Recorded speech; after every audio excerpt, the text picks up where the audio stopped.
Good afternoon. My name is Susan Madera. Sorry. Good afternoon. My name is Susan Madera. I'm the academic specialist for high impact practices at Queensborough Community College, and I welcome you to this Henrietta Lacks Common Read event.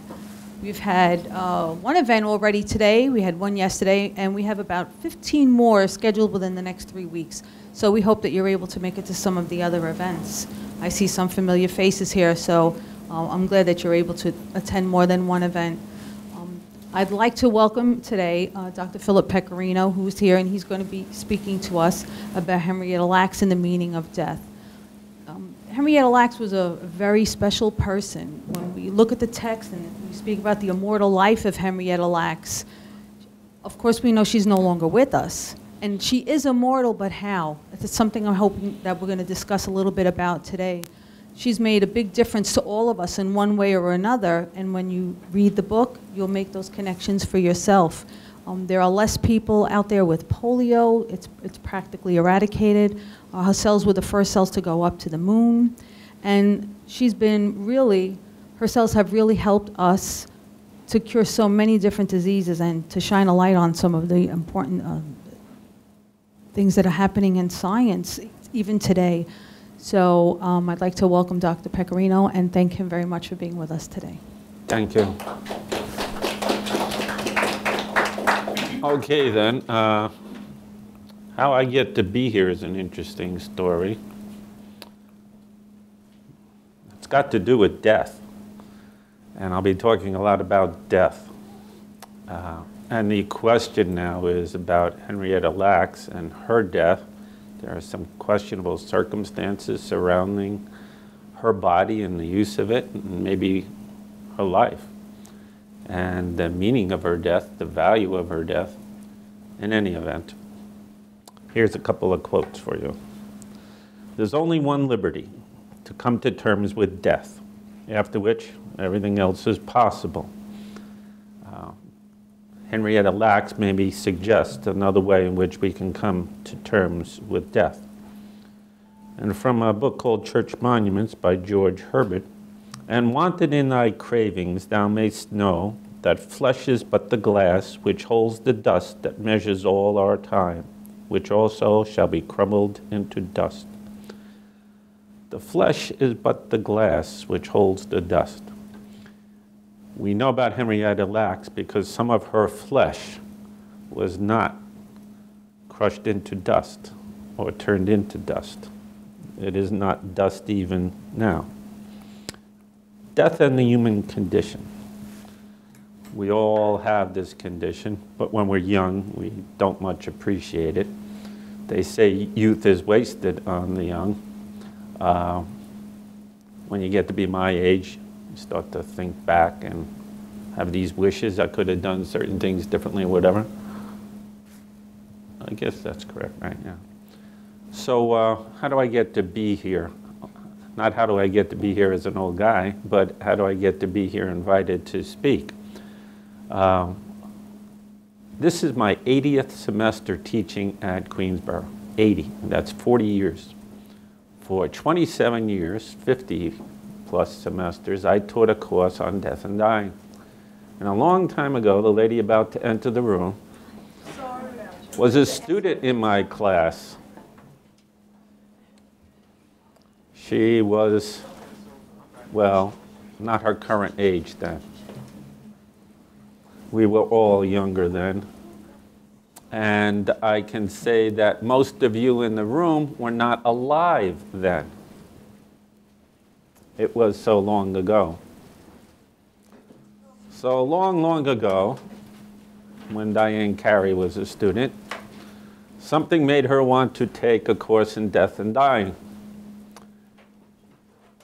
I was the professor, and one of the presentations I made had to do with what we're going to talk about today, the meaning of death as a physical reality, and in particular, the definition of it, which is a rather important thing, it turns out, to try to get some clarity on.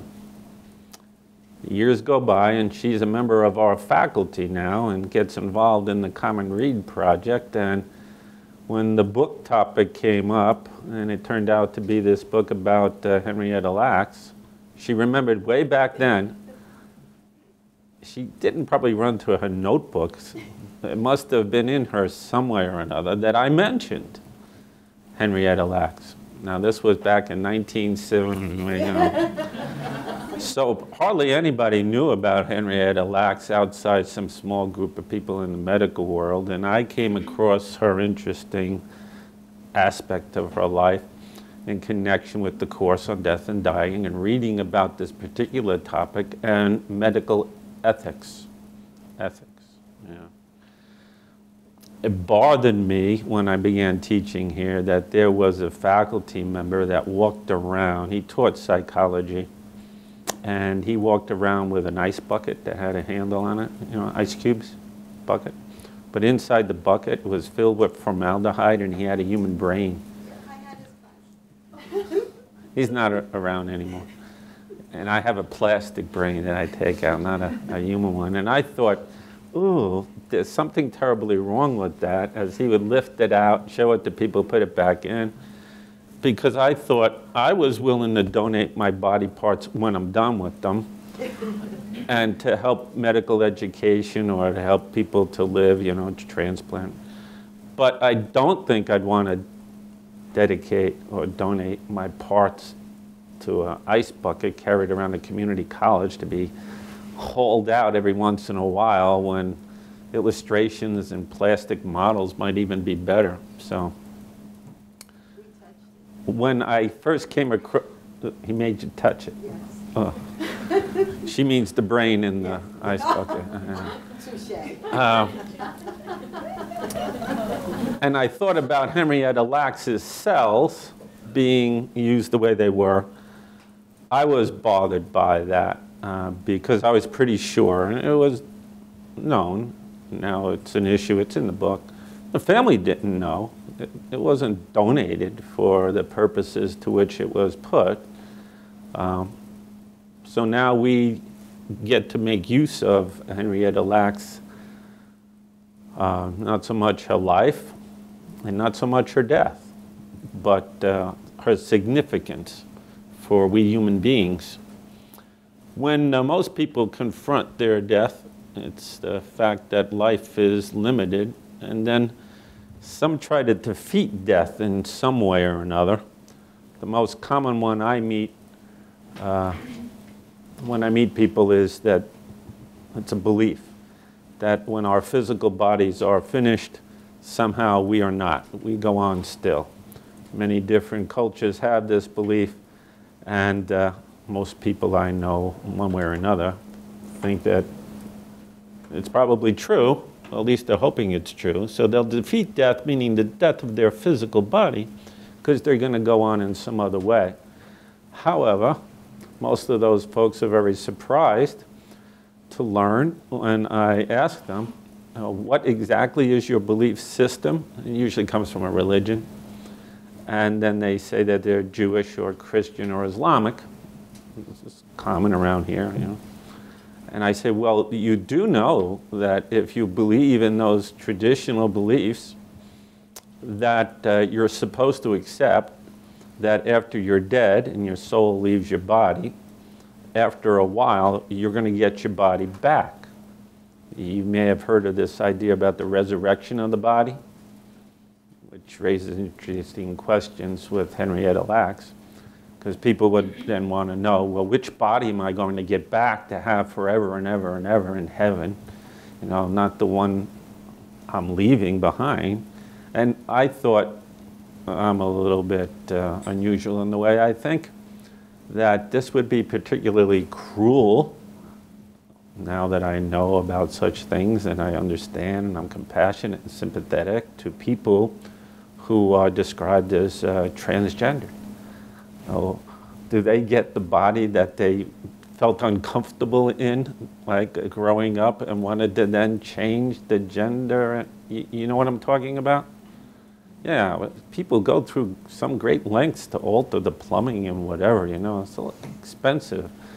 And then what is it that they're going to end up with forever and ever and ever if that's true? the body that they didn't like, or the one that they turned into, or the one that they always wanted. And it's not just for them. A lot of people who, by the time we are approaching death, most of us do it my age or a little bit more, not your age. Most of us, not all of us. We don't want to have the body that we have now. We want the body like when we were young, like you, if we're going to have a body.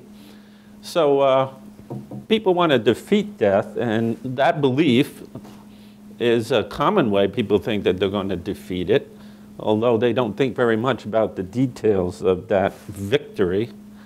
Or there's an alternative, and that's to seek a meaning and a value that can extend past death. I mentioned the religions of the West with the belief in the resurrection of the body and eternal life. In the East, it's not quite that way at all. And for a lot of the Eastern religious beliefs, Eastern traditions, death is just a phase. What is goes on, either recycling or into the greater significance and meaning. Think of your life then as a pebble dropped into still water and creates a ripple, and the ripples move on. And that's the significance of your life, the pebble. What kind of ripples do you send forward in time through the, in our case, the human species? And Henrietta Lacks, I guess, gives us an example, because we're talking about her and the meaning of her life past her death, and it's a way in which, I guess, she lives on, almost literally, if you accept that you live on in your body. Her cells, which have been growing and growing and growing, are still alive. And if you've read the book or have heard anything about her, used in medical research, actually helping people. So I told you about how I get here with the course in death and dying. And I want to tell you this story about my daughter. My daughter's like 40 now.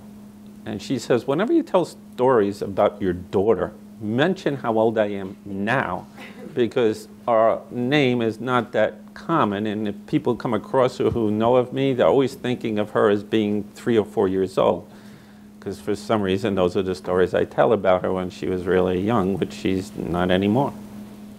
So her grandmother died, and she was very upset about that. Her grandmother held on just to say goodbye to her. That was the final day. She was there in the house living with us all, and so she got to see her every day. And my daughter was upset, of course. We all were.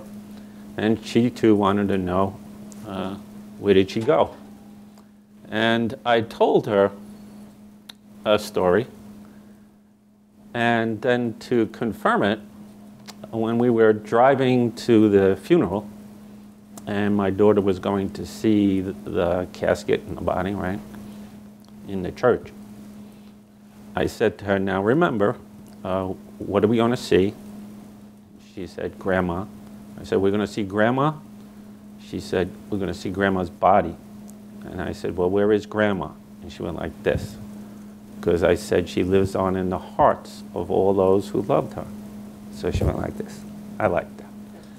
Later, when she went to preschool and the other kids were telling stories about their grandparents, she was upset, because they were telling stories about Grandma and Grandpa being in heaven, and it was like a great resort and all kinds of neat things were happening.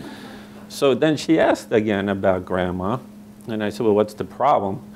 And she thought Grandma should. So I said, well, look, if there's a heaven, I'm sure Grandma was so good that she's there with all those other grandmas and grandpas and all of that wonderful thing. So she accepted that. But that a person can live on in more than one way.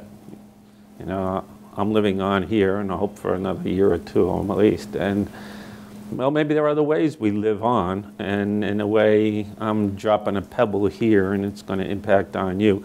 I know that I'm doing that because of Diane Carey, who all those many years ago took a course with me, and she says it in some way rippled in her life and made her move in one direction rather than another. How many of you have seen that movie, The Butterfly Effect, that kind of thing? Right, yeah. So each of us have that kind of influence over events in the lives of other people.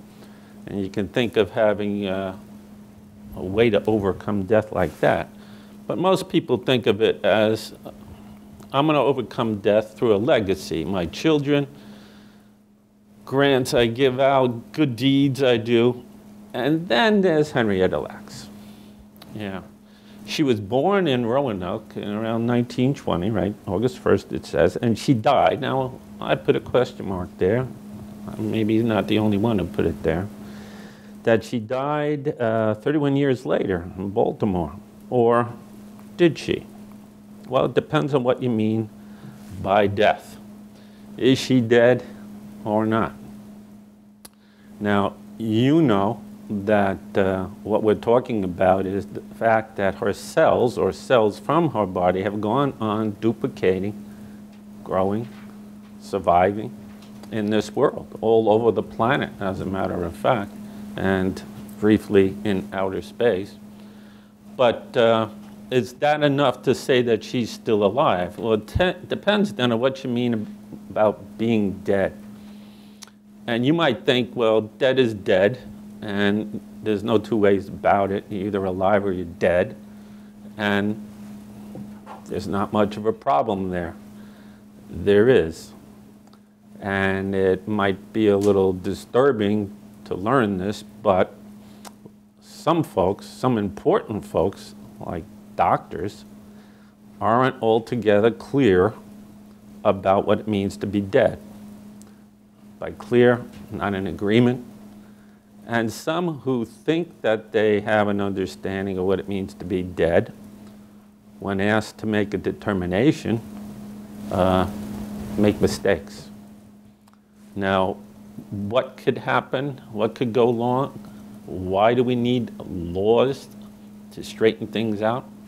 Well, the first thing is that people can be thought to be dead but are really alive. And I suppose that it'd disturb you if it was you or anybody you cared about who was thought to be dead but was actually alive. Well, it happens, and it can happen anywhere, due to ignorance, carelessness, or, you see that other one, right? The haste for organs. I'm now going to do a PowerPoint presentation. How do I get this started here? Where does it say go to the beginning? Slideshow, right? Mm-hmm. From the beginning. Yep. Okay, here we go. Get ready to be upset. Here she is, back from the dead. Carla Woods, Champaign, Illinois. She was pronounced dead, partying, let this be a lesson, drugs and alcohol, particularly barbiturates. When she was brought in, medical people thought she was dead. She had no pulse, no heartbeat, and so she was being taken to the city morgue for an autopsy. When you're dead, that's what they do. They sometimes want to examine the cause of your death, so that, hey, you all watch CSI and stuff like that, right? Okay. Well, you don't want to wake up there at the CSI lab. I always wanted to see the CSI lab, you know, not lying on the table, you don't. But it was noticed that Carla, she was still breathing. And yet they were getting ready to perform the autopsy. That's not supposed to happen. Maria Teresa Silva had 2 deaths. Why? She was 28 years old, and I guess fortunate that her husband was a doctor, and unfortunate too, perhaps, because she fell into a coma, and though many members of the medical staff thought she had no brain activity and was dead, her husband, the medical doctor, insisted that she be kept maintained on machinery, organ functioning, supported by artificial means. And here's the quote, "I love her, I need her. I'm not going to give up hope. Well, that's a great act of love, that even when his colleagues in the hospital were trying to communicate that she was dead, he wouldn't give up hope. To prevent people from pulling the plug on her, guards were posted around her room until finally the doctor, her husband, Orlando Silla, consented that she was in fact dead, and they stopped the life support system. And so she was pronounced dead a second time. The in-between then, what was she? Was she dead or not dead? Oops. I think maybe it skipped another one. Yeah. Here's a guy who was in a coma for 57 days. Some people think, you know, when you're in a coma, you're dead. Well, this guy, he came out of it. Though some people, while he was in it, thought of him as being dead, or as good as dead, or better off dead. This woman came back, if she was ever gone, up in Albany some years ago when she was in the morgue, and they were preparing her for what they do in a morgue to determine how you die. This guy was inside one of those drawers where they keep the dead bodies chilled for 3 days. And then when they came time to get to his body and open the drawer, took it out and started to cut him. Oh, ouch.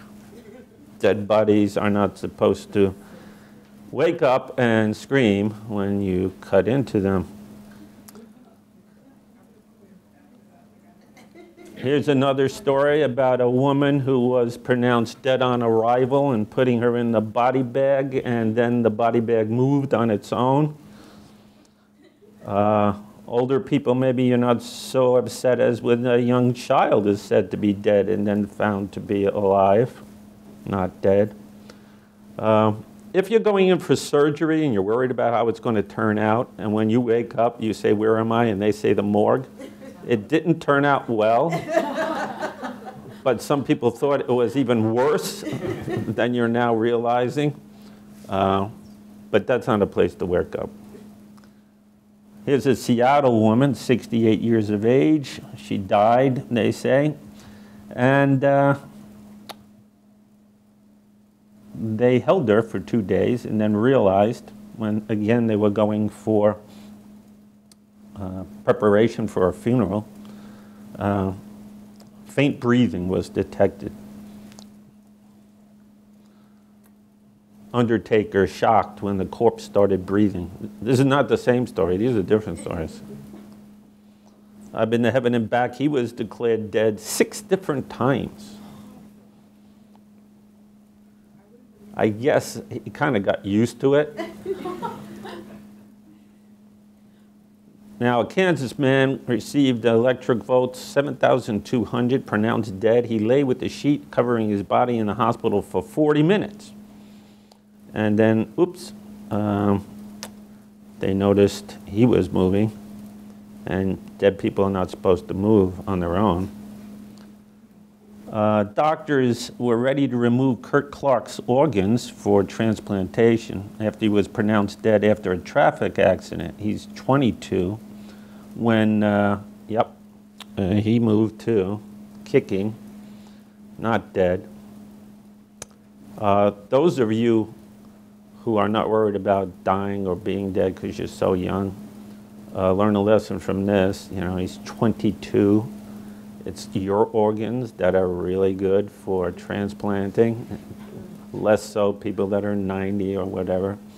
So if somebody makes a mistake in pronouncing you dead, it's probably going to be discovered by the surgeon cutting you up for the parts rather than the undertaker or the person in the morgue, likely to discover I'm not dead if a mistake is made. Okay, here's a little child, 3 years old. This was in Staten Island.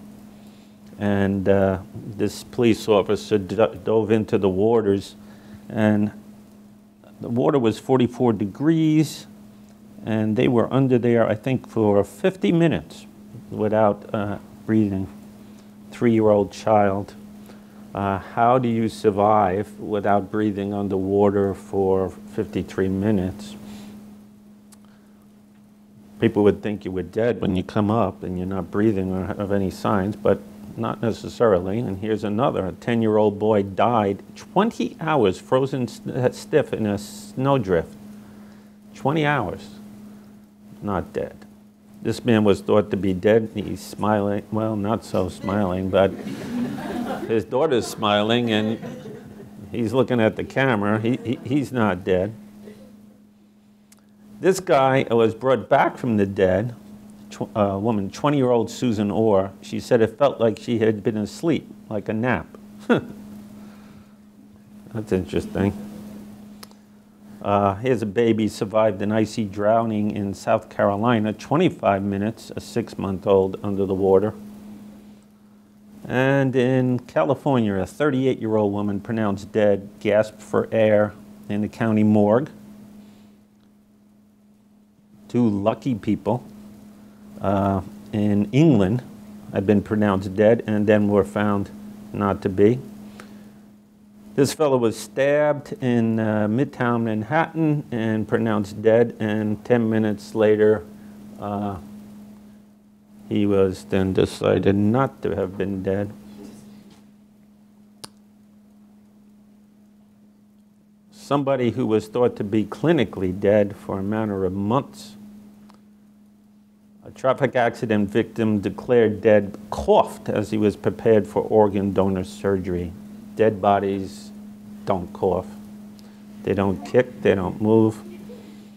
This little boy, 9 years old, had his brush with death 40 minutes under icy water in South Carolina.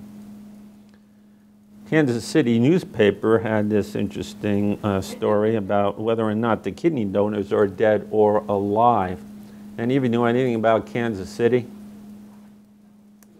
Kansas City is an interesting city because as a city it's 2. There's Kansas City, Kansas, and there's Kansas City, Missouri. And they're separated by a river. And they're separated by 2 different types of laws. So there were people in Kansas City who were being pronounced dead in Missouri who weren't dead in Kansas. So if you moved the body from one side of the river to the other, it went from being dead to being alive. And why would you want to do that? Well, maybe it's to get the kidney out of it.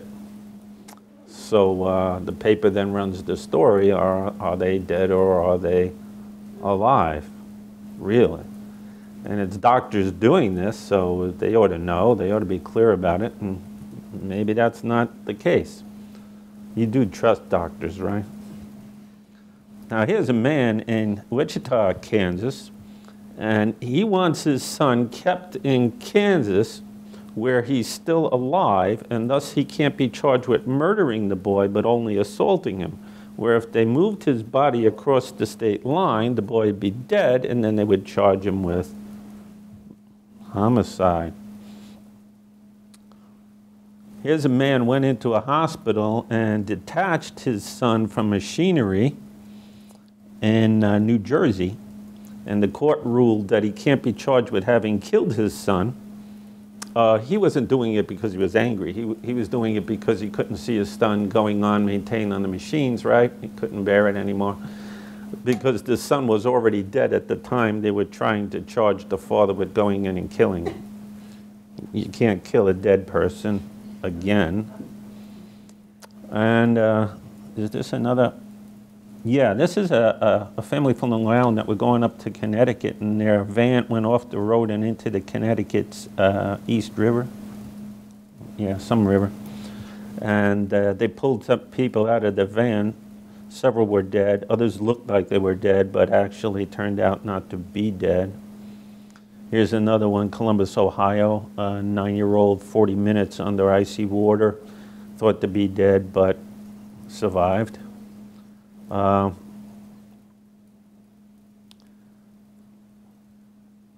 Sometimes when children end up in a terrible condition and have no brain activity, the parents don't want to accept that the child is dead. And there are fights that go on in both directions. And in this case, the court wanted to say enough is enough. This was an attack on someone out here on Long Island, and the mother and father, you see them in the photo over there on the right. They're outside the emergency room where the son is being worked on, and they want to keep him going. It's a life and death decision, but actually there were doctors who were trying to convince them that he was in fact dead. And they weren't so convinced because he didn't look like totally, really dead. And that was because he was hooked up to machines and his chest was still going up and down. Now the reason they were doing that was, as you might imagine, a young man, and they wanted his organs preserved for transplant purposes. So they're in vigil for the wounded son, 19-year-old. Newspaper starts to cover the story about this legal line being drawn, whether he's alive or dead. Same case. And then the brain dead student's life ended. He's brain dead, but he wasn't dead, and then his life was ended, and he was dead. The brain dead appears in scare quotes, and I'll talk to you about that, being very suspicious if anybody ever tells you, well, they're not going to tell you that you're brain dead. Some professors talk that way about students, but I imagine you talk that way maybe about friends or whatever. But no doctor's probably going to tell you you're brain dead. But if they're telling you someone you care about or love is brain dead, be cautious. You want to know a lot more than that before you accept that your loved one, or I'd want to know a lot more before I would accept that my loved one was actually dead. So defining death when life can be counterfeit. Here's some more stories about people who are thought to be dead that maybe weren't dead or ended up in a condition, this one due to a drug binge. District Attorney in Queens was very conservative, and he didn't want to use the new criteria, and so he sometimes held back on bringing a homicide charge in the case, this one, a child being beaten by parents, because he didn't think that the child was totally, finally, really, completely dead, because the law in New York State at the time wouldn't accept absence of brain activity as the equivalent of death. Brain dead man dies as case goes to court. Well, was he dead or not dead? Brain dead, dead. This was in Massapequa. That's not far from here. I always liked this story, that the judge ruled that a man in a coma that was irreversible no longer has to pay alimony to a former wife. Not because I'm paying alimony, but because, yeah, yes, there comes a point when enough is enough. But you can't blame some people for trying to get, right, all that they can. The guy was dead. There was a famous case some years ago. You don't remember any of the details, most of you, so I'll just get to the point. Here's this doctor, Klaus von Bülow, marries this really, really, really rich woman. And they're living in Manhattan, and he's carrying on. And it turns out, emergency call finds her in a comatose state. They perform an analysis of the body and its chemistry, and yeah, there was overdose of drugs in her body. And he, in the meantime, when they're investigating, saying he loves his wife, moved her body from where it happened on Rhode Island, where they were vacationing in their mansion there, to New York, because he said, here in New York, they have better doctors, better hospitals. And so, what happened? Klaus von Bülow moved his wife's body from the state of Rhode Island, where it could have been pronounced legally dead under the law, to New York, where it wasn't legally dead. And there she remained for many, many years. They called her the sleeping princess. I forget, I think it was like 20 years they kept the body in a comatose state. It was an insulin overdose. That's what he claimed, an accident. Here was a case of a cop who was shot, and again, the jury got confused as to whether or not his death was the result of the gunshot wounds or the doctors detaching him from machines. They were confused enough that the defense attorneys got the jury to think there was a reasonable doubt about who actually killed the police officer. So they voted not guilty to the people who, it was pretty clear, had done the shooting. Here's some more about mother called dead, but the fetus is still alive. That's interesting. If the mother's dead and the fetus in the body is alive, what do you think should be done? Almost in all cases, they keep the body pumping for the sake of the fetus to the point where they can remove the fetus from the body. That sometimes leads to controversy, like in this case. Is this pregnant woman in a coma dead or not dead? Doctors sometimes will give out the first report and say she's dead. They realize she's carrying the fetus, and then they don't want to say she's dead because they would lose the fetus as well. And so then they said, in this case, she's not dead, after having said she was dead. Baby prevents the pulling of the plug. The doctor admits.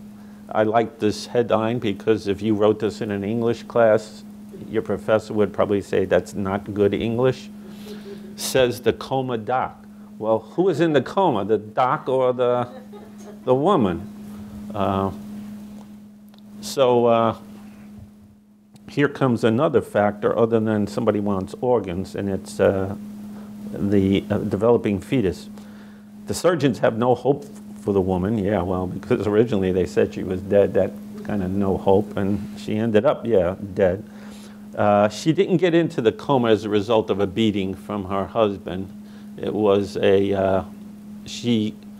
detached her when the body developed pneumonia, but, oh yeah, this was like really heartrending, the post, right, with the photo. Don't turn off my mommy's life machine, I want my brother to be born. That's nice. She finally died, meaning they detached her from the machines. They did the autopsy. It was a stroke and not a blow to the head from her husband. She had an aneurysm, brain time bomb. So we are now at the point where hospitals have these general guidelines in New York State that they don't have to treat, and again, look at those weird quote marks around the word, phrase, brain dead.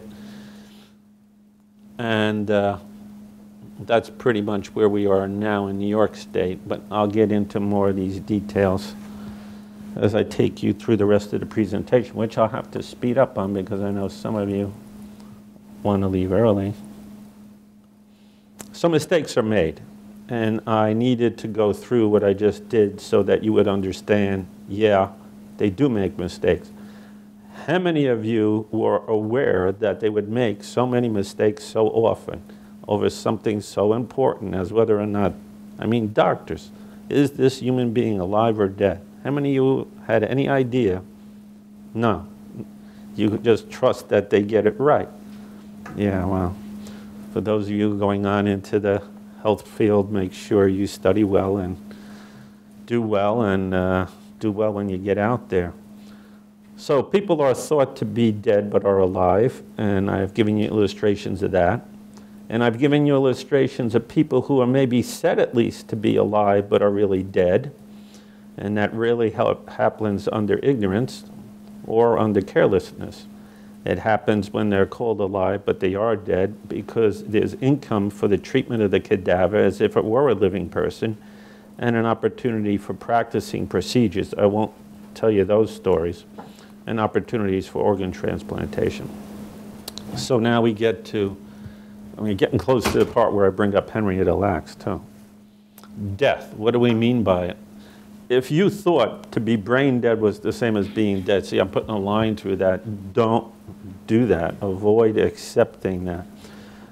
Is being in a coma the same thing as being dead? No, you've probably seen movies, TV, and maybe you've had some people in your family who were brief time in a coma and came out of it, right?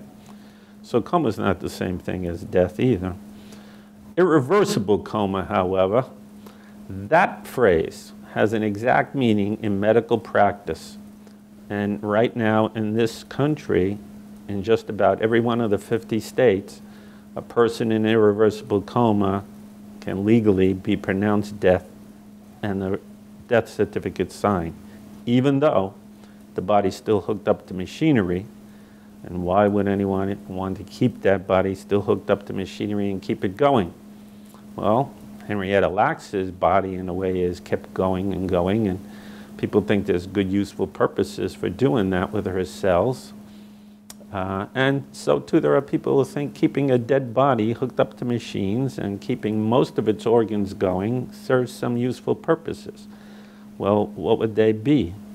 I showed you already in the newspaper clippings, if the body happens to be a female with a fetus in it, it's like an incubator, right? So they think that's a good purpose.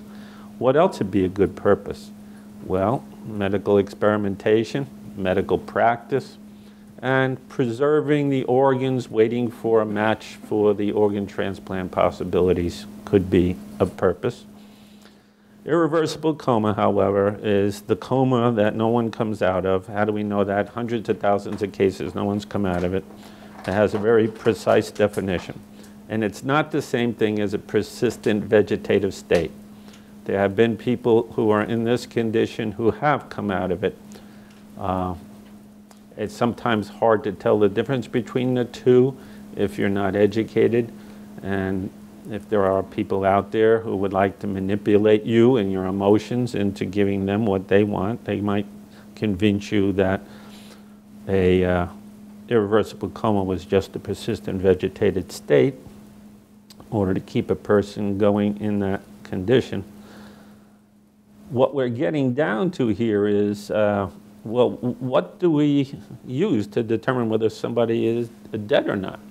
And there's a central conflict between what had been used for, well, centuries and centuries, some sign that the lungs and heart are working, versus the brain.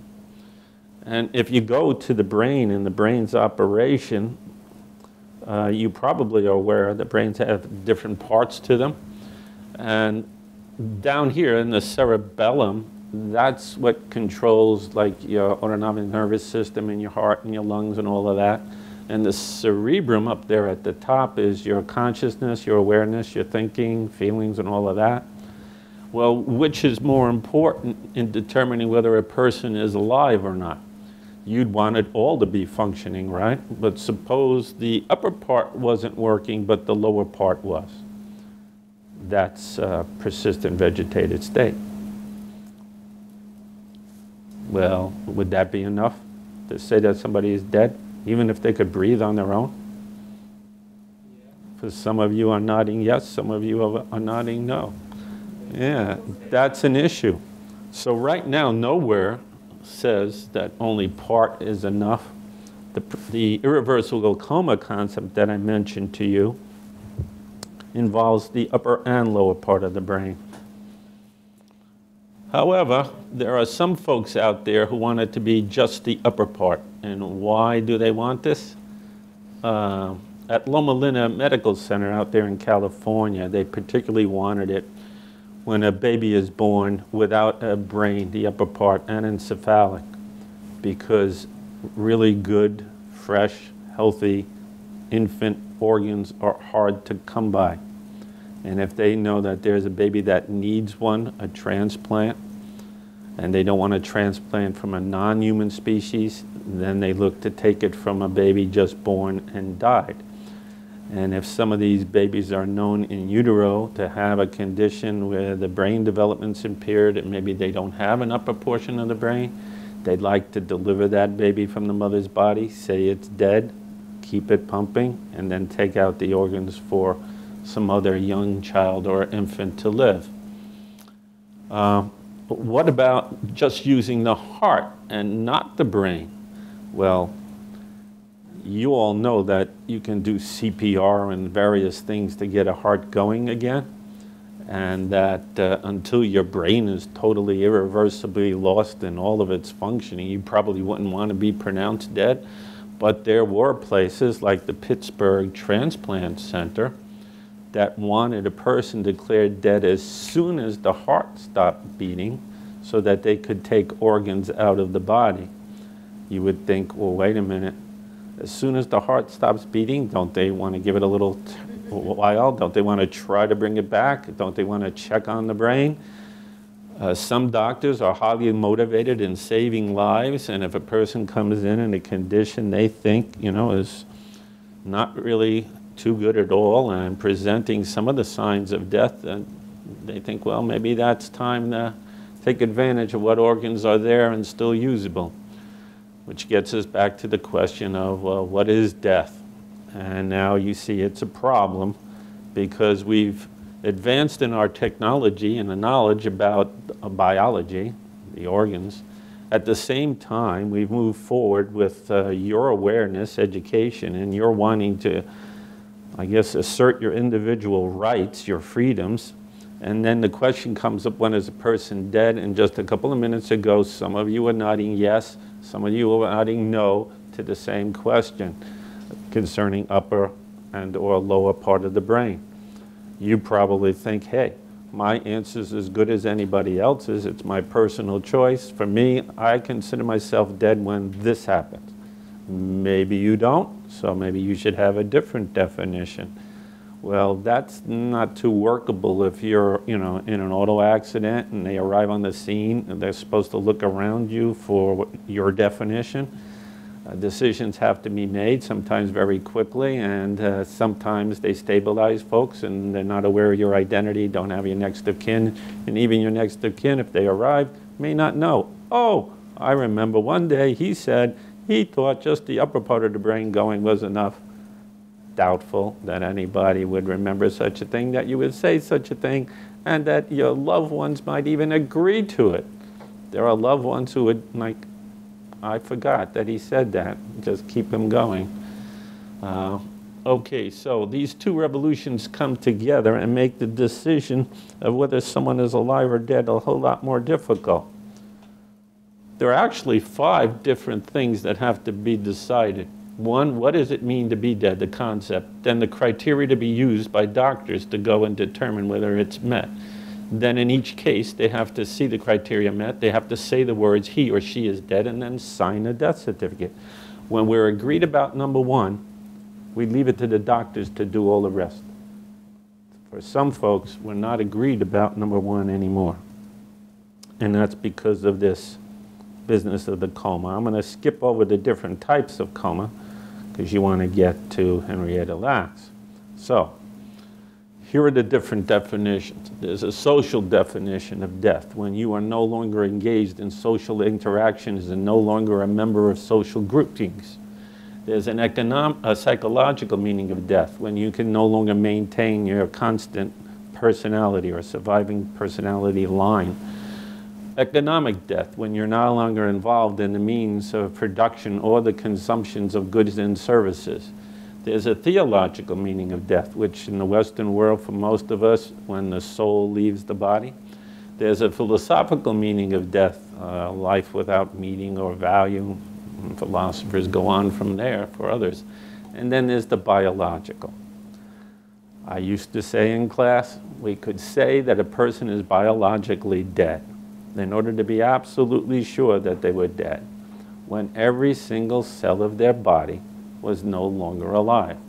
That would bring about absolute certainty. And there are some people who might want that. I don't want anybody making a mistake. I don't want to be pronounced dead until every part of my body is dead. Every cell is dead. In which case, if we accepted that, it would mean Henrietta Lacks is still alive. Now, there are some of us who think, well, maybe in a way she is. Maybe at least biologically, she's living on. And not living on through her children and her grandchildren and her great-grandchildren, but living on herself, her cells directly.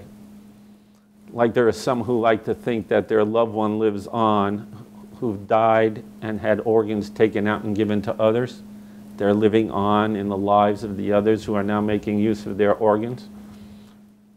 Biologically, there are ways people live on. And Henrietta Lacks added another item on that list of the ways in which people can live on biologically. Legally, I guess, was the focus that I had when I made these presentations, because in class I wanted to give people something of practical use. And I'd go through what the older definition was and then the newer one, and then the medical definition as it was evolving. And the difference between being dead, the definition, and your right to refuse medical treatment and being allowed to die. To get into a little technicality here. Back in 1968, the doctors were really upset with all the confusion and the different positions, and they formed an ad hoc committee of the Harvard Medical School to come up with a definition of what brain death meant. They never did. Instead, they came up with a definition of irreversible coma, and these 4 signs: no motion of the body on its own, no responses to stimuli, no spontaneous breathing, and a flat or isoelectric EEG reading. That's to be repeated 2 times over 24 hours, and only in the absence of central nervous system depressants. Remember the woman who drank alcohol and barbiturates? It mimics the condition. Chemical testing will show whether the body has that or not. And hypothermia. You know what hypothermia is? Yeah, so you remember the stories about people pulled out of the water, 40 minutes, 53 minutes? That was all chilly waters. They were not like the Mediterranean in summertime. No, those were icy waters where the body went into a quick chill that stopped the brain from using blood and destroying cells, and then the body could be thawed out. And what we would call life signs then presented. In 1977, after observing this for all those years, they dropped the period of observation to 12 hours. So if somebody's rushed into a hospital and somebody's telling you they're brain dead, and they were only brought in like 3 hours ago, and they want to convince you that the person is dead, and they're hooked up to machines, and their heart and lungs are working, you want to say to those folks, aren't you rushing this a bit? Have whoever it is, your loved one, met all the criteria for an irreversible coma? And back when I was teaching this class, a couple of occasions occurred when students had to ask that question. And then I would report to my classes, doctors didn't receive the question very well. Who are you? Why are you asking these questions? What do you mean by that? You're not supposed to know. But you go to college to be educated, and you're supposed to learn things, and you're supposed to use what you learn. And if you're in a situation, like I said, with a loved one, somebody you care about, you want to make sure if they're trying to convince you that the person is dead here in New York or any other state, while still hooked up to machines, it's been at least 12 hours. They've checked that there was no hypothermia to begin with. If they did detect that, you would know. Is it winter time? Did they find them in some chilly place? Give them time to thaw out and then start the clock, and make sure that there were no drugs in their body that were central nervous system depressants. We have somebody in nursing here, right? Aren't you in nursing? You know about these things, right? No, somebody behind you, Diane. Did you know about all those mistaken pronouncements? I know that hypothermia and sustained states of where their metabolic rate is lessened. There's been misjudgments. Misjudgments, yeah. And believe it or not, we actually treat now. Hypothermia. We actually treat like heart attack victims with hypothermia to actually reduce the supply of oxygen. And they do heart surgeries, putting the bodies into, I'll say, deep freeze. You go in there with thermal gloves and everything in order to perform the procedure while the body's brain is chilled so it won't deteriorate. Well, the concept of death will determine what the criteria is, and for a long time it was vital fluids, heart and lungs. So people would just check whether your heart and lungs seemed to be operating. If they weren't, you were dead. Lots of mistakes, but were people buried alive? Yes, they were. How would anybody know that? Because later when they dig up the coffins, they find the scratchings and indications that people awoke while still in the coffin. Yeah, it's kind of, don't worry about it. It's like almost impossible for you to be buried alive. If you look at all the newspaper clippings, it's being cut alive. And that's either going to be the mortician draining the blood, it's going to be somebody wanting to remove your organs, or it's going to be in the morgue trying to determine the cause of your death exactly. It's cut up alive, not buried alive. The concept of a soul leaving the body led to people using the breath. And there's all kinds of ways that people had tried to determine if someone was still breathing. Maybe you've heard from folklore or something. They would hold a feather in front of the nose to see if it would move. Or anybody ever hear these things? Or a mirror to see if it like clouds up or something. Not a very good test, but in most cases maybe it's accurate, but the most leaves a lot of room for mistakes. Bodily integration, and that would mean the whole brain, and that's currently what's being used, the Harvard criteria for irreversible coma. But there are folks still out there advocating that it's social interaction that defines the life of a human being, and when that ends, then the person is dead. And social interaction means you have to be conscious, and that means the upper brain, the neocortex. And the only problem we have with this still is that while we have some tests to show whether or not the upper brain is operating, we have no test that's dependable to say it never will operate again. We have a test for the whole brain that ceases to operate over 12 hours that it will never operate again, but we don't have it for the upper brain. Yet there are people who advocate that approach because they think that what we're defining is the death of a human being. And this got me to thinking about Aristotle a long time ago and his idea that there were three souls: a vegetative soul, an animal soul, and a human soul. Vegetables have only one, animals have two, and humans have three. So using Aristotle's approach, if a person was in a coma but still breathing on their own, then you'd have a death of the ability to move around, the locomotive soul. But it isn't until the entire brain stops operating that you get the absence of all the animal and human soul. But if it's still hooked up to machines, you've got the vegetative soul still present. And you've often heard people say, oh, he's nothing but a vegetable now, hooked up to machines. Yeah. I thought it was interesting that Aristotle made these distinctions a long time ago, and maybe they come back to give us some instructions today. Henrietta Lacks. If you want to say a human being's not dead until their soul is gone or all their souls are gone, we could say, in a way, she's still alive. And why? Because what part of her lives on? Which soul? The cells, the vegetative soul, right? Those cells are still going on and duplicating.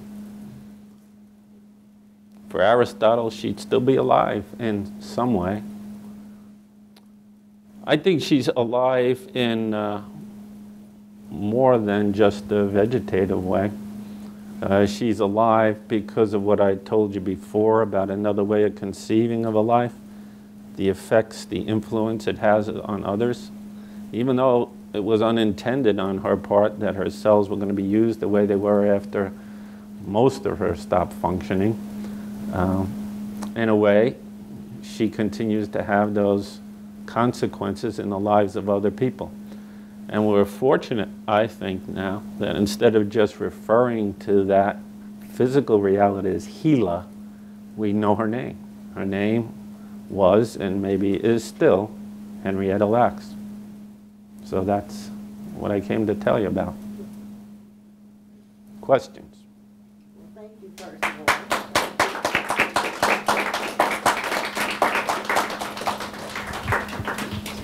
You've got to leave soon. Hey, there's somebody else had to be out of here by 2 and didn't leave. Don't tell me I held your attention past your desired time to leave. Talking about death with so many young people in the audience. No questions at all. Comments? Question. You mentioned about the test. Sorry. You mentioned about the test. Sorry. Wait, you can hear me loud. I can hear you and I'll repeat it. Sorry. Someone else. Oh, okay. So you mentioned about brain not being working and you only have one test that specifically tells you that the upper brain, that the whole brain is not working?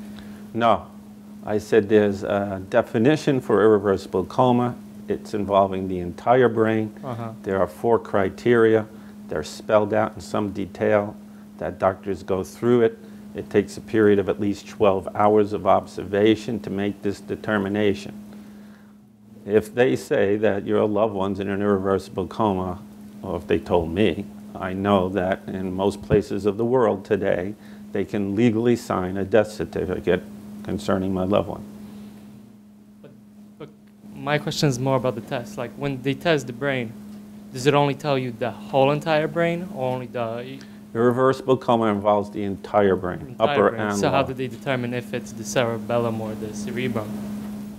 Well, the different things that they do to the body and looking in the eyes and irrigating with icy water down the ear canals brings no reaction of any type, no matter what they do. They know that there is no operation of the brain, no response to stimuli, not just ordinary stimuli, but well-directed stimuli.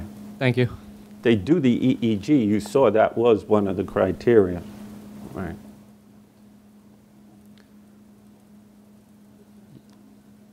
How many of you are, I always like to ask this, the great disparity. How many of you are willing, once you're dead, really dead, finally dead, if some other human being could use your organs to live on, are you willing to donate them? Okay, now the question. How many of you have filled out a donor card? Wow. So we get nearly 100% willing, and we get about 20% who have actually filled out the card. Is there anyone here under 18? So you're all legally entitled to and eligible to make that donation. Perhaps you should think of doing it. I bring this up so that you know nothing that I presented you with would lead me to want to discourage you from doing that for fear that there are people out there, medical vultures, waiting to rip out your organs more quickly than otherwise. I'm more concerned about organs in the black market that are being transplanted into people without checks. Well, first, how did they get them? And then without the checks against disease. We're finding that there are illegal markets in organs that are being producing diseases in people into whom they are being transplanted. Hypothetical situation. Let's say even though you are dead, do I have to give away my organs? They're still mine, technically. That's why I didn't raise my hand. It's a good question to bring up because it gets me into the reality thing. I like to do the hand thing, but now the reality thing is this. Because there are so many people that are willing and so few who fill it out, what actually happens, over 90% of the transplants are because the next of kin are donating the organs. And what does that mean? It means that they hardly ever do that much checking as to whether or not you've got a donor card back in your home lying in the top drawer of your dresser or something. And the reason why they go with the next of kin is because they know that most of the donations come from the next of kin, and they don't want publicity where a certain hospital is sued by the next of kin for grabbing organs without permission or too eager.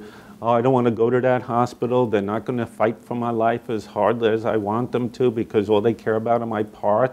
They don't want that kind of repercussions going out in the public. So whether you've donated or not, they're going to ask your next of kin.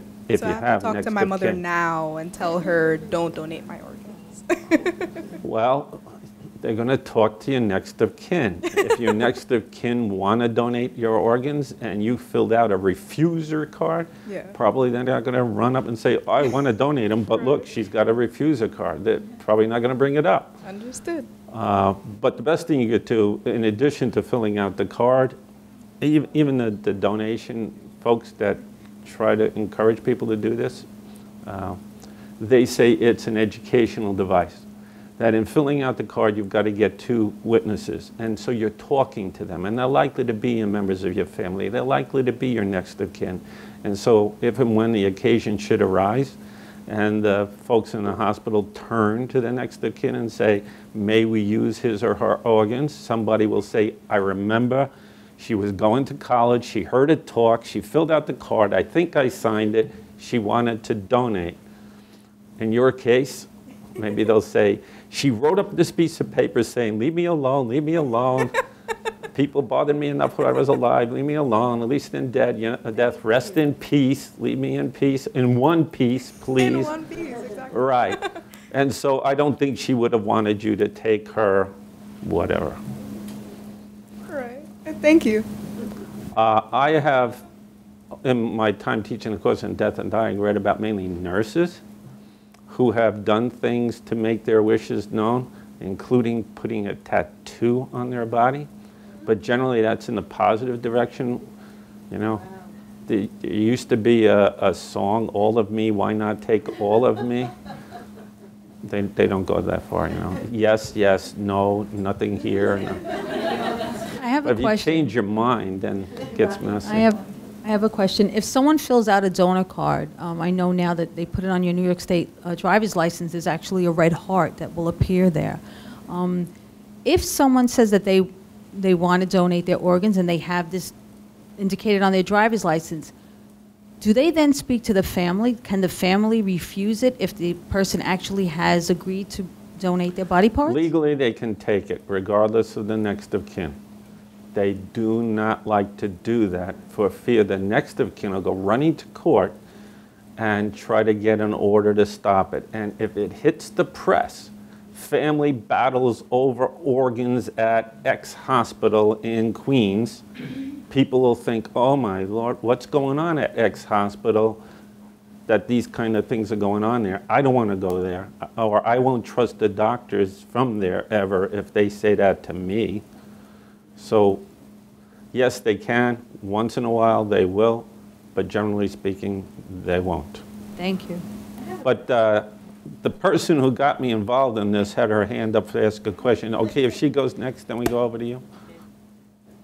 Do I need to speak into the microphone? For the sake of the recording, they want to record the questions. Thank you. I want to thank you again for coming. I appreciate that. And I wanted to know, because you made mention of the fact that sometimes family members feel that organs that are donated are living, continuing to live, a piece of that person is still living.